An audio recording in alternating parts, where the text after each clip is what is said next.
গরু কাণ্ডে ধৃত পারিজাতকে ফের তোলা হলো আদালতে।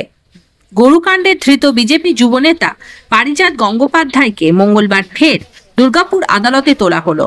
গত 31শে জুলাই কোকোভ্যান থানার গ্যামন ব্রিজের কাছে গরু বোঝাই ট্রাক আটকে কয়েকজনকে নিগ্রহ করার ঘটনার অভিযোগ ওঠে পারিজাত ও তার সঙ্গীদের বিরুদ্ধে।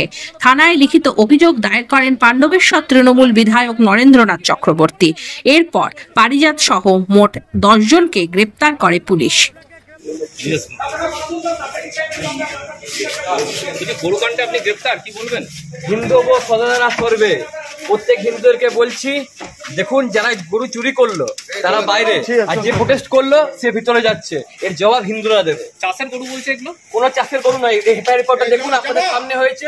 গরু ছিল এবং মাত্র 2খানা গরু দেখানো হয়েছে। বাকি গরুগুলোকে দেখানো কোথায়? এর জবাব হিন্দুরা দেবে।